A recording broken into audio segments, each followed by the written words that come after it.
Welcome to the Orchestra Teacher Podcast. This week we feature Miss Lisa Hopko-Loucks from the Orange County Public Schools and Maitland Middle School in Orange County, Florida. Lisa is a violist and performs with the Brevard Symphony, and she has spent her entire teaching career at Maitland Middle School. She has received many accolades over the years, including superior ratings at the Florida Orchestra Association Music Performance Assessment, and has performed with her orchestras in Atlanta, Chicago, and New York. She has conducted all-county orchestras throughout the state and served on the board of directors for the Florida Symphony Youth Orchestra. She's also been a summer faculty member for both the Florida West Coast Symphony and UCF String Workshop, and has served as an adjunct professor at Stetson University as an instructor of their secondary strings methods course. Most recently, she was selected as the 2017-2018 Florida School Teacher of the Year by the Florida ASTA chapter. It is my pleasure to welcome Miss Lisa Hopko-Loucks. Thank you. I'm honored to be here. It means a lot to me. Well, it's an honor to have you. And like I said, we worked together when I was teaching down in Orlando, and Lisa has been there your entire career. Am I correct to say that? You've taught at Maitland Middle School outside of Orange County?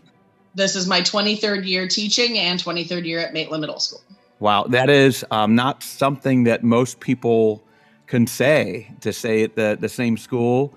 It's amazing. I bet you've seen so many people come and go, particularly like principals come and go, and you've had the years that were like up years and down years and all that in between. I don't know. You want to tell us a little bit about that, about your experience of being at the same school for 23 years? Yeah, it's a very old program, the Winter Park and Maitland area. So It was surprising to me that I was only the second full-time teacher. Prior to that, it was an itinerant position shared with Winter Park High School, which again is mind-boggling that you would run both a middle school and a high school program. And because it was itinerant, there was not a permanent classroom ever until they gave me a portable my first year teaching. So I had a portable for 3 years, 5 classes or 6 classes of anywhere from 80 to 160 kids in a portable. Wow. Nightmare situation, lost a little bit of hearing, lost many instruments to humidity problems. I bet, especially down there, it's very humid and hot. It was amazing to me that I taught in such a miserable situation when the kids were so incredibly gifted and talented, and we were still able to pull off such a high level of musicianship. So when you worked with me, I had gained a permanent classroom in the school, which was a converted chorus room, which I adored. And I remember that. You had the built-in steps. Exactly. The levels, the risers built in, so you couldn't do much with that. No, but I still loved that room. Yeah. We had a rebuild 11 years ago where they custom built an orchestra room for us. Wow. So we have one practice room, a locker room, an ensemble room, and an office for me. It's not as luxurious as the old suite where the chorus orchestra room that I had, I think had 7 practice rooms, plus a locker room, plus a large ensemble room. It was very nice. So, I've seen a lot of changes over the years. I've seen a wide variety of talent levels come through. Sure. Very, very sweet kids, great parents historically in our area. And this is, of course, the pandemic and the most unique challenge that nobody ever expected. Isn't it? Yeah. I mean, never in a million years would I have thought that I would be teaching this way. Why don't you tell us a little bit about how your schedule is working, and are you hybrid? Are you all? I know that you've been face to face, but is everybody face to face? Can you tell us a little bit about your situation? So for Maitland Middle as a whole, our first marking period probably had about 30% of our population face to face. And now we're more like 60-40, 60% face to face and 40% still at home. Wow. Okay. With the new year, with the new marking period approaching, I expect that we will have probably, from what the kids have said, more like 80% back on campus. Wow. Okay. And only your high risk kids staying at home or many of my students are related to first responders. So they are choosing to stay home because they don't want to be spreaders. Right. Well, that's responsible. Yes, it is. It's very nice. So I forgot to mention that over the course of the years, I don't just teach orchestra. We added a guitar program on around a dozen years ago. So my current schedule is 4 periods of orchestra and 2 periods of beginning guitar. So the 4 orchestras are different levels, beginning, intermediate, advanced, and then my top group. Then does someone teach an advanced guitar class too, or is it just beginning and that's all they get? We used to have advanced guitar last year, but not to throw my guidance counselor under the bus, but we had one guidance counselor who only scheduled a whole bunch of 8th graders. So there was no 7th grade bunch of kids to feed the advanced guitar. So we just opted for beginning guitar for 2 classes, and then we'll bring it back next year. Is it a full year course or a semester course? Everything is full year. Got it. Okay. Yep. So yes, I am hybrid for all of those classes. At Maitland, we do have some teachers still teaching exclusively virtual from home because they are high risk. Normally, those are your core teachers only. Sure. We have mostly organized the core classes to be all face-to-face or all virtual, and it's very rare that a core class is hybrid. Okay. So I would say there are probably 10 of us on campus as a whole that are teaching hybrid. Okay. Yeah. Of course, the most challenging subjects are hybrid. Yeah, exactly. So then you said that you had about 40% or 60% of your students back. Is that the school as a whole, or is that your orchestra program? Both. Okay. Both. Okay. Yeah. So mine's not aligning. I think I mentioned this in the previous episode, but we have about 45, 50% of our students back, but I have 16% of my orchestra kids back. So I have classes of 2, 3, 5. My biggest class is 7. Wow. And so it's disheartening, but understandable, and everybody has their own comfort level of what's working for them. So that's nice that you have at least a semi-large group each day to work with. And so tell us how you're going about with the hybrid and some things that are working really well for you, or kind of how you're going about it. Like how is it going for you? Sure. So we have obviously a camera. We use the Ladybug camera currently that's focused on me. I do a double camera system so the kids at home can see me from 2 perspectives. We have a smart board. We have all the screen shares that you would need. We do have the actual smart technology that I could have them join with codes and use it that way. I found that to be just a little too many steps and too cumbersome. So I'm trying to make it as old school and normal as possible, that we are trying to run basically an orchestra or a guitar program that is focused on the individual skills through this method. Right. I think the kids understand that this is really all that we can do is just work on ourselves. So there's a lot of method book stuff going on in my classroom. That's good. Yep. Tons of method books. What method are you using? I am an essential elements girl, both for guitar and orchestra. But I do find with essential elements guitar, I need to supplement more with at least 2 other series. Okay. For more repertoire? Exactly. More exercises, more repertoire. Yeah. I feel like that one moves a little too fast, that they need more content for practice. Got it. So if you were to walk in my room, you would see me tuning the orchestra. I have used your tuning YouTubes, but now I'm finding that I want to go back to a little bit more old school and just have a tuner that just is playing, and I am not tied to a time limit to tune. Right. And making the kids listen, and the kids at home obviously have been taught to tune to a visual tuner.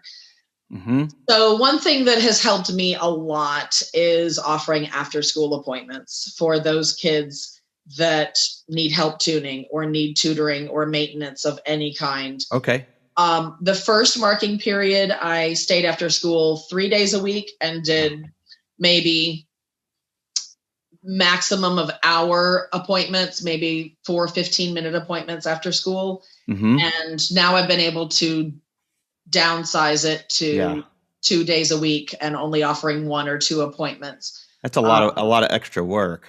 It is a lot of extra work, but I didn't time. see any other way to reach out to those kids at Right. home. Right. I do have a couple kids at home who are not comfortable coming to campus at all whatsoever. Yeah.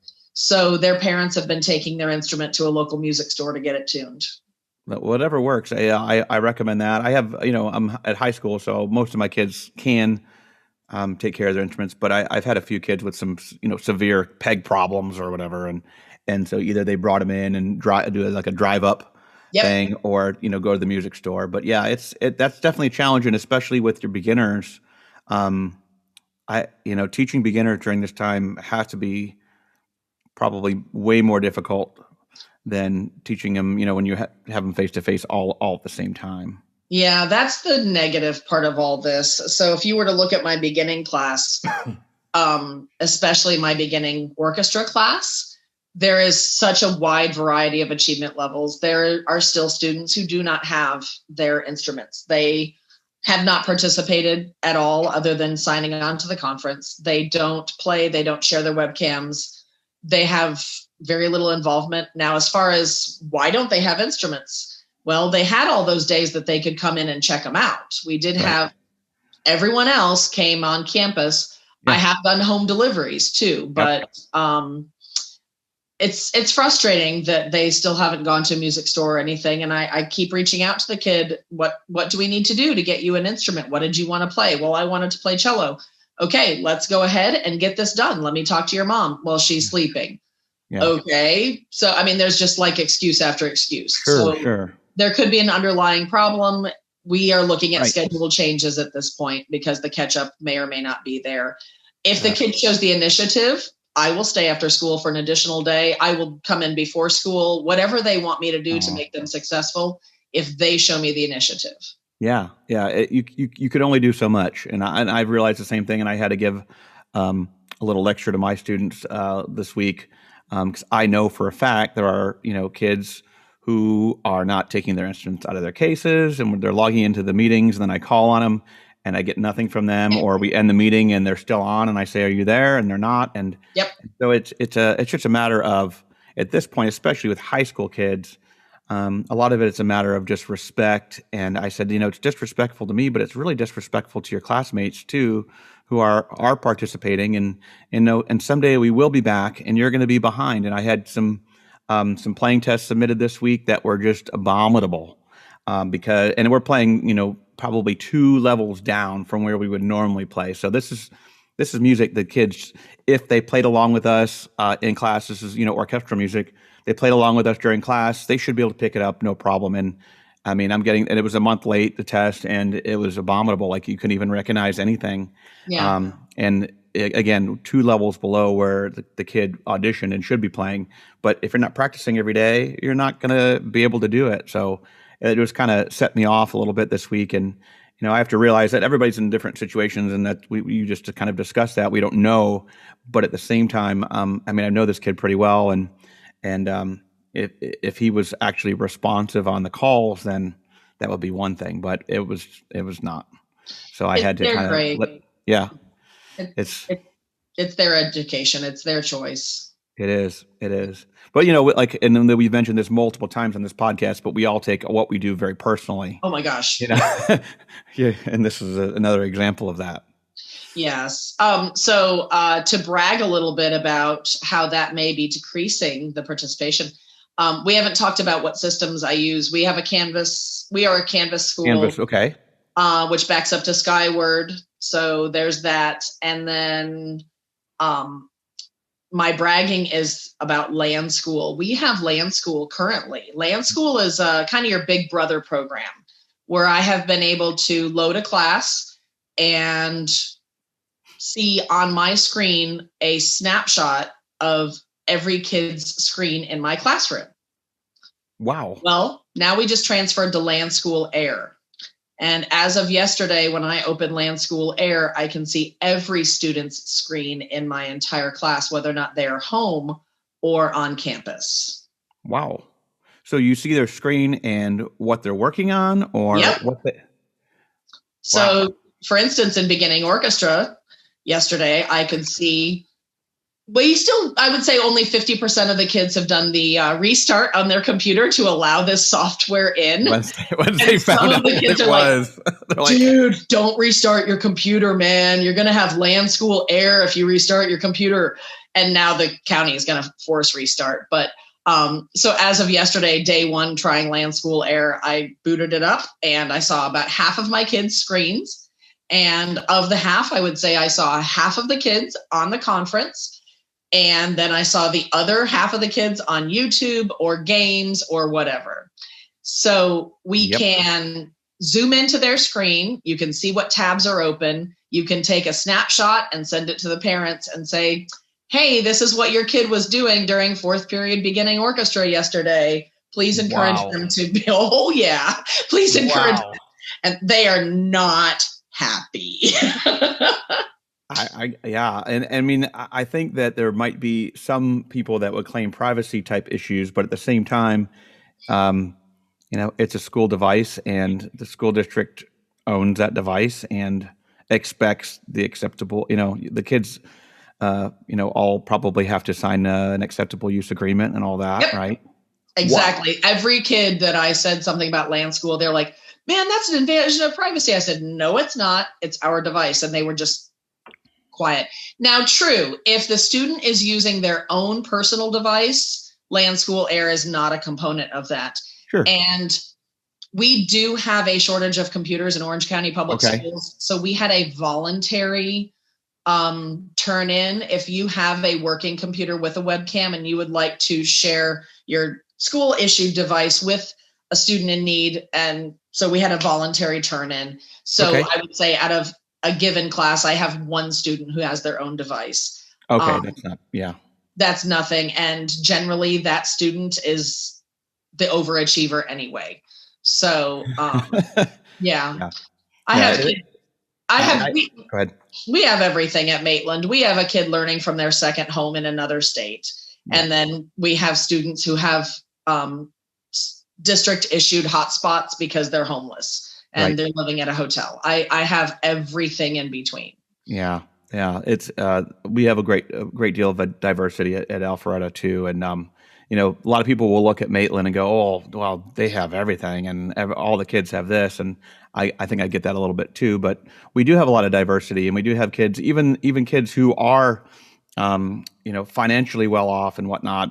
Now there's all kinds of mental problems that are coming up with students, and they're having all kinds of mental health issues so that's a totally different thing, to have to deal with. And some of my superstars just kind of, fell off the planet, and now I'm, they finally, are getting help or whatever. And then now we're doing a whole bunch of makeup work to get them caught up. And, I'm being very empathetic and understanding with them, because we can't even, it's hard on us as adults, but I can't even imagine what kids these days, regardless of their age, but especially teens, when, with all the things that they deal with anyways, are having to go through, and being quarantined, and, just not having the things that they normally have. It's definitely challenging. And so I try to be very understanding, but yeah.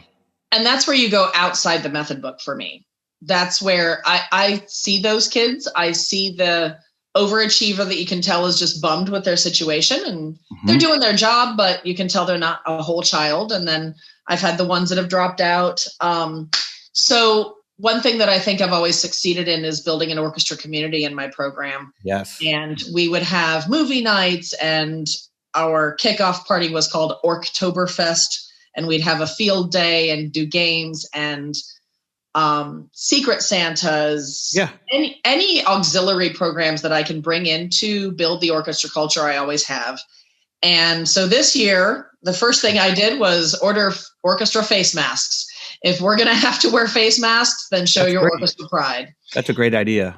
Yep. And I keep reaching out to my kids on what else they want to do to build community. So for Halloween, we had an instrument costume contest, and they posted pictures of their dressed up instruments. What was adorable is when they did a partner or a pair costume. I had a pirate and a wench was a violin, and a girl in a red dress.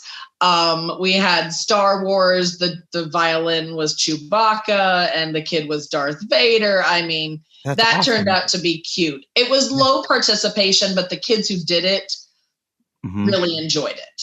That's fantastic. Everyone enjoyed voting, though, that's for sure. Yeah. Another auxiliary thing that I have not yet completed was one of our local violinists and kind of a former student of mine is now the concertmaster of the Hamilton Touring Orchestra. Okay. And I have a lot of Hamel fans. So we did an interview with him that the kids are going to get to see. That's fun. Yeah. So anything like that helps spark and keep their interest. I think for the holidays, right now I'm reaching out to the kids via Padlet. Padlet is an online bulletin board, so to speak, if you're not familiar with it. And post your ideas on how we should celebrate the holidays. And they're saying they want to do locker decorating contests, which is cool for me. We've done that in the past, but it doesn't reach to the at-home kids. Yeah. So I think we'll probably do a dress up your instrument for the holidays thing as well. And the kids will tell you what they need. Yeah. They certainly will. And it takes a little bit more effort to dig into those kids that need the boost. Lot of at home. I'm sending a lot of positive letters home when I see an improvement. And I have seen kids that have come back face to face that are just finally blossoming. I wish we could all be back to face, but I don't think that that's going to be possible. No. Our school district is still allowing for choice come January 1st. Yeah, ours too. So any other things that I can do to reach out to the families and the kids to let them know that even though they're sitting at home, they are still part of our program. Yeah, that's great. That's great. Yeah, I think community has been a challenge for me, particularly because I have so few face-to-face. I've commended my face-to-face kids because when there's 2 in a classroom or 3 in a classroom and they're all having to play, it's kind of like they're playing on their own almost. And it takes a lot of courage and a lot of bravery just to feel like they're normally part of a large group and now they're in this very, very small group.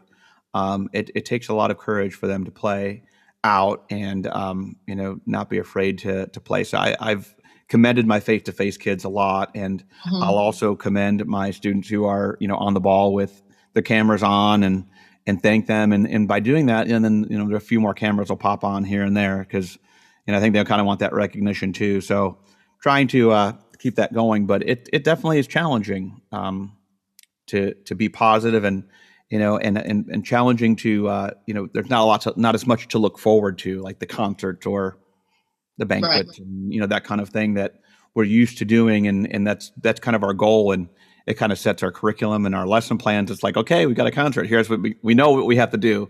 We don't have to plan it out so much. And when we're in this mode, it's kind of, for me, it's requiring more planning. It's requiring, more prep time, definitely more grading, more assignments. I just feel like that's what I have to do to keep everything going. Whereas the pop quiz playing tests are like little section checks where you can just do checkoffs for assessments. Pretty hard to do now. Yes, I'm sticking to basically one assignment per week, and I'm trying to alternate playing and something computer based. Okay. Tell us some of the obviously the playing tests or things played exercise from your book, but are you doing what other kind of supplemental assignments are you giving? Get some ideas for our audience here. Sure thing. Musictheory.net. Yay. Everyone loves that kind of stuff. Any kind of assessment tools that I can grab easily and steal. The Canvas Commons is a wonderful resource for that, or at least some inspiration. So that's a place where you can post your lessons or share, just literally steal and download other people's ideas. Oh, that's fantastic. It's really nice to have that. Kahoot is a fun one that I'm exploring too. The kids at our school love Kahoot. And I'm starting to steal that for content or again, try to give back. When I create a good one, I post it. Sure. We have recording built into our Canvas. So the kids just pop on what's called Canvas Studio, and they play an excerpt for me of whatever we're doing there. And that does audio and video? It's audio and video. Yeah. Okay, great. Okay. Is it successful? I would say only about 50% of the time. There's many kids hiding who will not turn in videos, and they say that they are afraid to record themselves. And I keep trying to say, well, okay, but here's the cool thing. You get multiple chances. When you play for me in a normal year, you get one chance and you're done. So they do like that aspect, that they can go home, play whatever it is, exercise 46, 2 or 3 or 4 times until they like the recording. Yeah. And yay for us, then that just means they're practicing more. Right. So I have now offered the option of live performances. Now that I'm more comfortable with the whole technology system and how many cameras are on me, I'm offering the choice to send in your video via studio or play live in the class. During class? Yes. Okay. So here we go. Today is test day. Does anyone want to play live?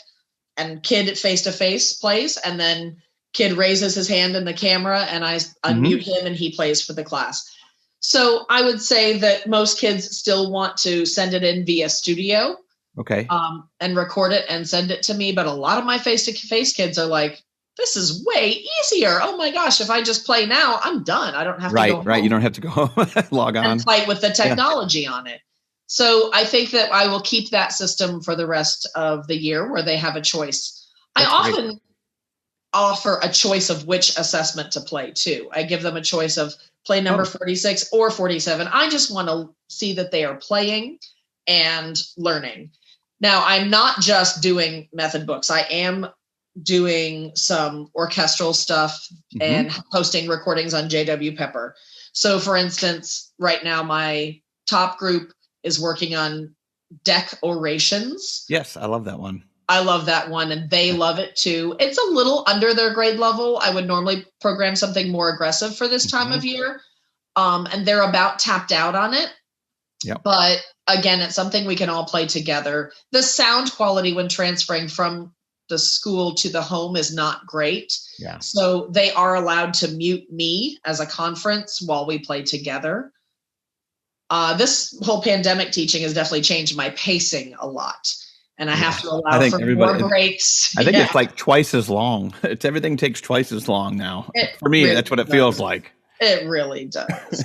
So we are passing out things like that and starting to do more sight reading. I'm toying with the idea of going into Note Flight next term and letting the students do some creations that way, because that is a very easy computer-based thing that we can all learn. Right. Yeah, and so they can start doing some notation. But again, I fear that they feel like I do, which is, oh gosh, not another system to learn. Yeah. That has been really tough for me personally and professionally to get over, where you're faced with this whole thing and then they're like, well, hey, just put your Nearpod on your Canvas. And I'm like, wait, what's Nearpod? Oh, it's this great thing. Okay, so I start learning it, and then they tell me about another system, and I'm just like, okay, violist, one thing at a time here. Yeah. And that learning curve is going to happen. I get a swivel camera now coming January 1st. I don't know if anyone knows what those are. It's a little robot that follows me around. So I think I'm going to feel more like an orchestra teacher in the future, but I just can't abandon those kids that are still sitting at home. They are still orchestra members, and I got to keep doing that. Now, as far as anything virtual, we are not exploring those options because we have such poor, we have a lot of technology, but the computer that we use in class is a little $80 laptop, and I don't see organizing that for anything virtual. So I'm hoping to be back on campus doing something. Our district is allowing for a performance of up to 25% capacity in the auditorium, mask and other protocols. So it appears that we will perform this year. That's great. That's great. Yeah, I am holding out for hopefully a spring concert Yep. That's going to be, and if we're able to do it, that will be amazing. I will be very, very, very, very pleased if we can just do at least one concert. I know we're talking about our LGPE, our festival here, and our district is requiring every school to take at least one group. Normally, I take 5 groups. Wow. But with 21 students face to face, I'm not sure how many virtual kids would come in. So that's what's going to happen in January. Is I'm going to kind of do a poll and see if we can do some after school distanced rehearsals indoors. And of course, everything depends on what happens with the cases. And our superintendent said yesterday that he's confident we'll be able to make it through these last 2 weeks, but he's concerned about what's going to happen in January because it's just spiking. So, okay. And I think it's spiking everywhere, but it's starting to really spike here in Atlanta. So I'm concerned that, they might, go back to all virtual, or who knows what's going to happen. So, but with 21 students face to face, and I have 21 amongst my beginners through my top group, my youngest group through my top group, it's super diverse. So to put them together in one ensemble would be not very good. Yeah, I feel that. I'm toying with the idea of having 2 separate concerts, a youngsters concert for my little babies, and then an upper concert for my advanced and chamber. Our LGPE is what you call it, our MPA, our evaluation. They're still collecting data. I'll be honest, I don't think that I'm going to be participating. And some of it comes down to my most high risk kid is my bass player. I don't see her coming to campus at all. Ever. And she's my one bass player. So if we do go to MPA, can we just do comments only? Let's just let the kids play. And it's been interesting to me how much this has kind of wiped out our competition and what we do and made the entire world, not just the music community, reset and find its priorities again. And we're all finding our priorities that we just want to keep the kids playing. Nobody cares how hard the music is anymore. Nobody cares. Are you better than anybody else? Nobody cares if they're first chair or last chair. Just play. Yeah, I agree, and I do think it's going to take some resetting, in terms of like the level that we were playing at. It's going to take us a while to get back there. Yeah, absolutely.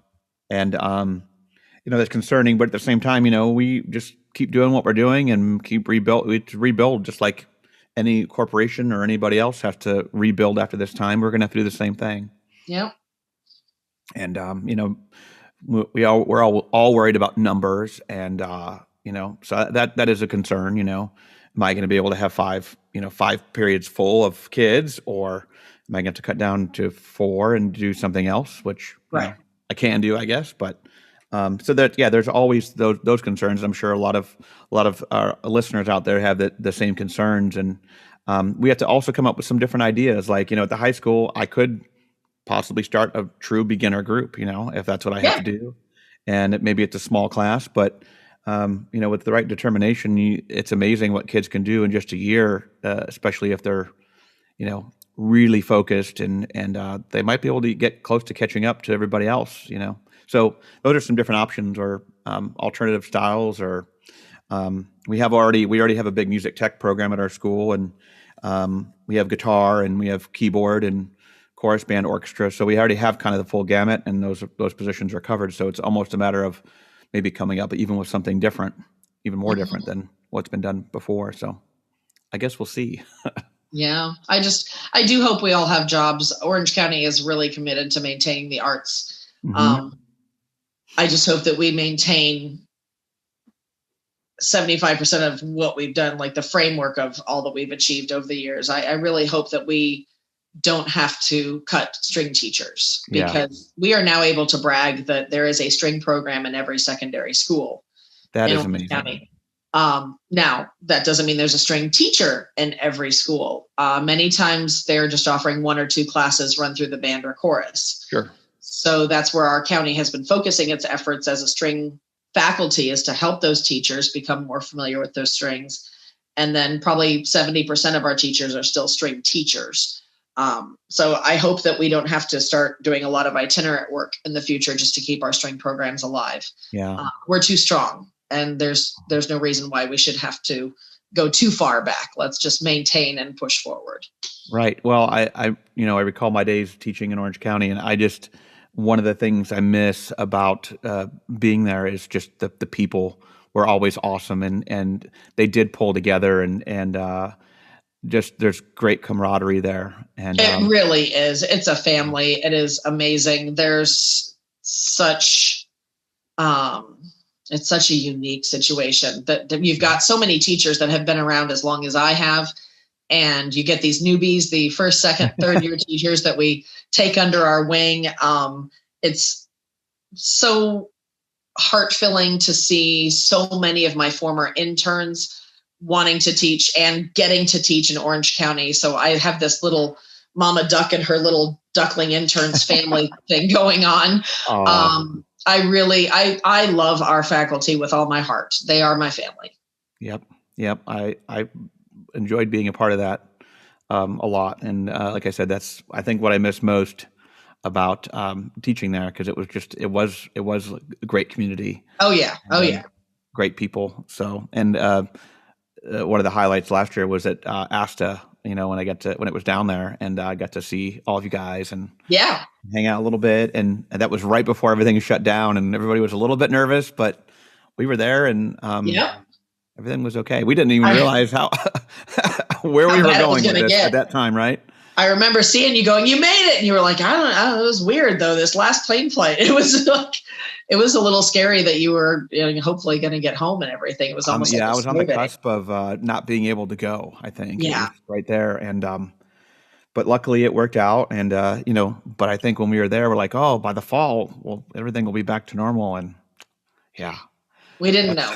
And we keep hoping for the fall. I think that's my personal goal is, okay, I can do this for 1 year. Let's all wear our masks, do whatever is guidance. Let's keep those numbers down so that this is the only year that we can look back and just say, oh man, remember that year we got through it and we learned from it. We reset our priorities. That's really what I hope. Doing this for 2 years, that's going to give me more gray hairs than I would be comfortable with.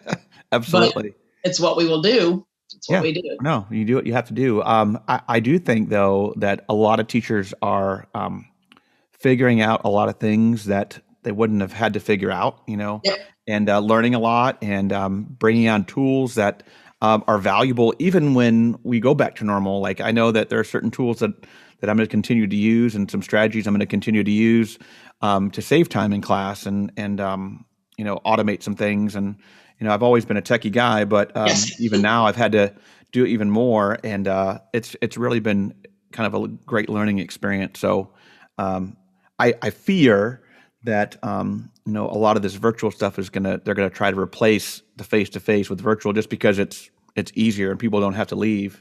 But one of the things I have liked is I have 6th period planning, and I get to school really, really, really early. So then nobody has a problem with me, taking off a few minutes earlier than when we're required to, because I get there so early. But when we have like an after school, 504 meeting or a IEP meeting or something, I can be on the virtual call and not be at school, or be on my way somewhere and or to an appointment, and so that has been kind of nice. It really has. I do not mind virtual faculty meetings because they're one window. They're talking about their stuff that may or may not apply to me. And I'm over there grading and clicking through and learning and doing all that. And whenever anyone asks, hey, do you want to get together all face to face and do this thing? I'm kind of like, no, can we do it virtual? Because we have become such great multitaskers. Yes. Yeah. And I would, since I've got this national platform, I'd like to give a shout out to a lot of all those teachers who are sharing their content so freely, like you and Anna Radspinner, and just all of you that are out there saying, hey, I did this cool thing, and here, everybody just take it if you want it. No charge, use it. Tell me how you used it. That's the only pay I want. Right. I love hearing when people, say, "Oh, I like this video," or "This really helped me." I mean, that's what makes me keep wanting to create more. Obviously, I'm creating them for my students first and foremost, because that's what we're supposed to be doing. But if it works for you or works for someone else, that's wonderful. I love that. So that's so nice that you say that. And there's so many great creators out there. Yeah, it's insane. And I know the time it takes to put together a YouTube, and I know the more editing you do, the better you get and the faster you get. So it's almost an automatic process, like you and your podcast. You said it may take 30 minutes at the end and put it together and we're all done. Yeah. But for you to just share this content so freely, it's really a lifesaver, all of you that are doing this.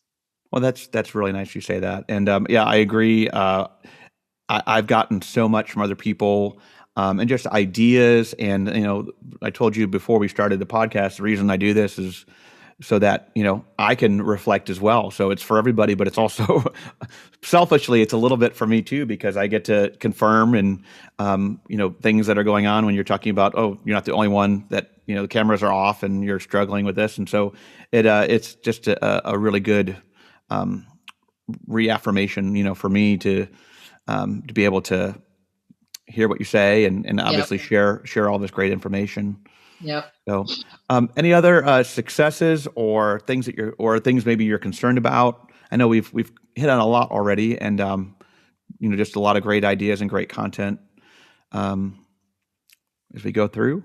I'm really proud of my kids that are making it work no matter what. The kids that are sitting at home that just miss playing with an all-enveloping sound, and the face-to-face kids are getting that more.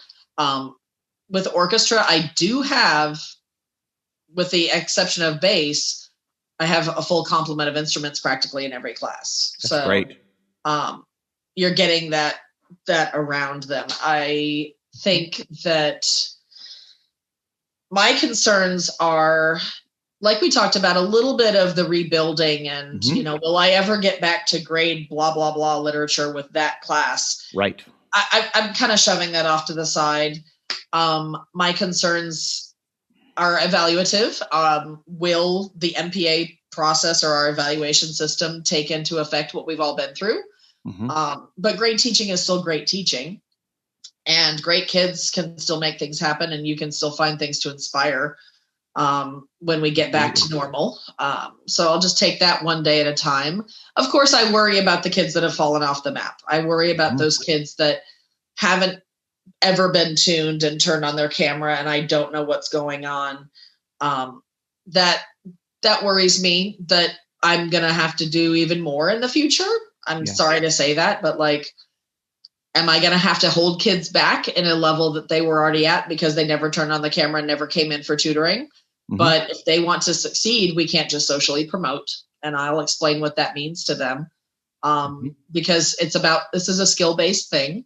And if you still want to stick with this, then these are the skills you need to learn in order to get back on track. And so you have 4 levels, and they're all ability-based, not grade-based. Correct. Yeah, that's super nice. It is. I never complained about that at all. Pretty much everything in my county is grade-based. So, you get the kids who are superstars and they're carrying the class, but then you have the kids who kind of have always sat in the back and are real timid. And then they come up to high school where we are ability-based. And then we have the students who they finally have to realize oh, I have to play. Because the kids who were superstars have auditioned up, and they're in the 2nd level, 3rd level, or 4th level class for me.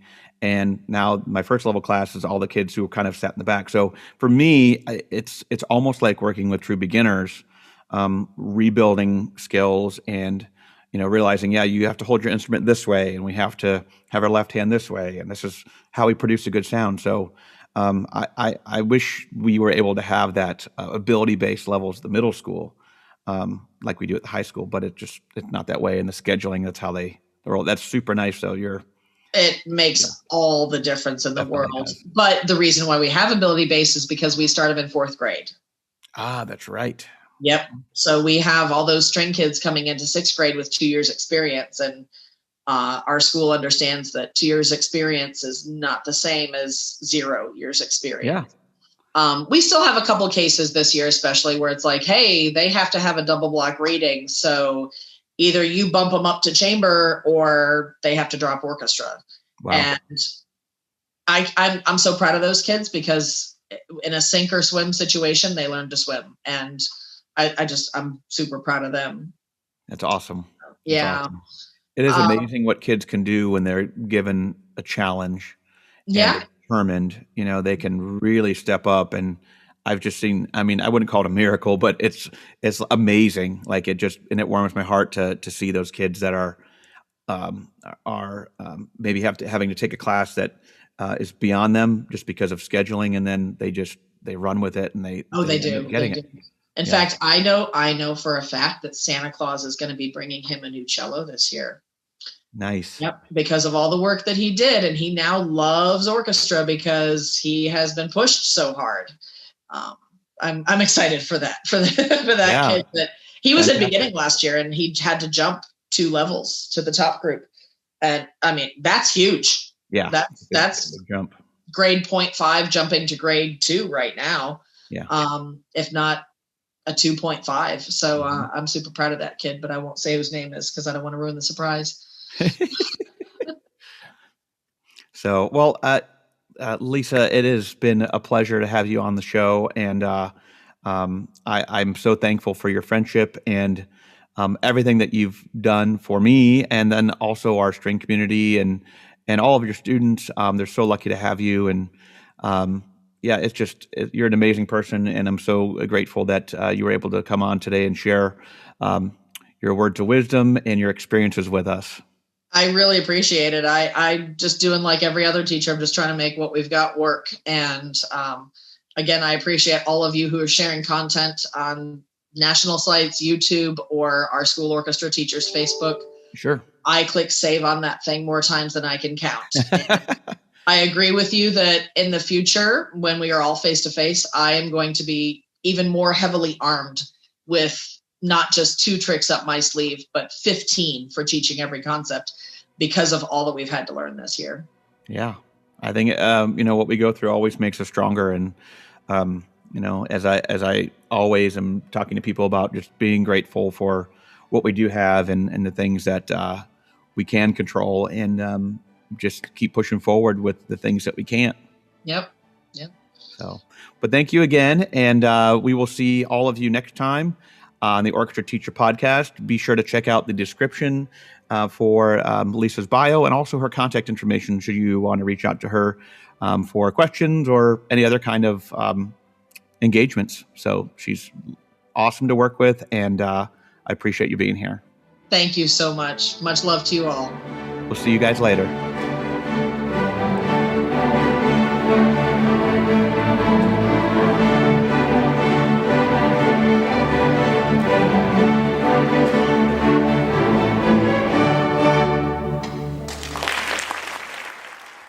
You've been listening to the Orchestra Teacher Podcast.